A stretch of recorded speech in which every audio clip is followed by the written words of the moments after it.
جب بھی آپ کو زندگی مشکل لگے تو ایک بار رسول اللہ صلی اللہ علیہ وسلم کی زندگی کو یاد کر لیں۔ آپ صلی اللہ علیہ وسلم یتیم پیدا ہوئے۔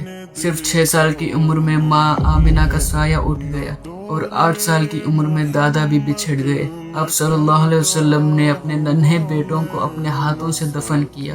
آپ صلی اللہ علیہ وسلم کی دعوت حق کی وجہ سے آپ کی دونوں بیٹیوں کو ان کے شوہروں نے طلاق دے دی، صرف اس لیے کیونکہ وہ اللہ کے رسول کی بیٹیاں تھیں۔ جن اپنوں سے سہارے کی امید تھی انہوں نے ہی آپ صلی اللہ علیہ وسلم کو جھٹلایا۔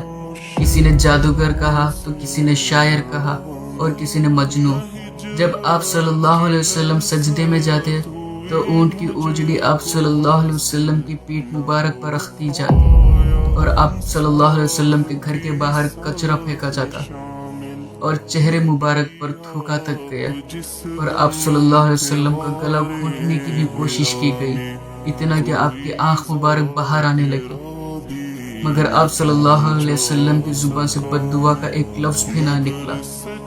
3 سال تک اپنے بھوک بھی سہی، پیاس بھی سہی اور ہر طرح کا مقاطع بھی سہا۔ پھر ایک ہی سال میں چاچا ابو طالب کا سایہ اٹھ گیا اور سیدہ خدیجہ رضی اللہ تعالیٰ عنہ بھی اس دنیا سے رخصت ہو گئی۔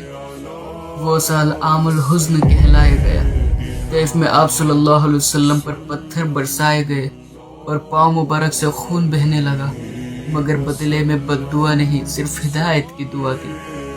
جس مکہ سے آپ صلی اللہ علیہ وسلم کو بے پناہ محبت تھی، اسی مکہ کو اپنوں کی ظلم کی وجہ سے چھوڑنا پڑا اور ہجرت کرنی پڑی۔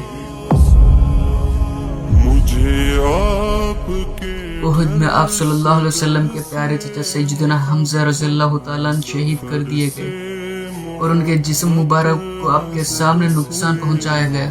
آپ صلی اللہ علیہ وسلم کی پیاری بیوی سیدہ عائشہ رضی اللہ تعالیٰ عنہ پر بہتان لگایا گیا اور آپ صلی اللہ علیہ وسلم وحی کا انتظار کرتے رہے اور آپ صلی اللہ علیہ وسلم کو زہر دیا گیا، قتل کرنے کی کوشش کی گئی، مگر آپ صلی اللہ علیہ وسلم نے پھر بھی معاف کر دیا اور آخری دنوں میں تکلیف اتنی شدید اور سخت تھی کہ بار بار ہوش چلا جاتا تھا اور آپ بے ہوش ہوتے رہے، لیکن امت کی فکر آخری سانس تک نہیں چھوڑی۔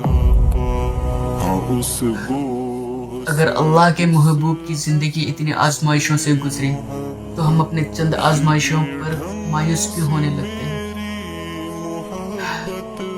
اللہ خیر کرے۔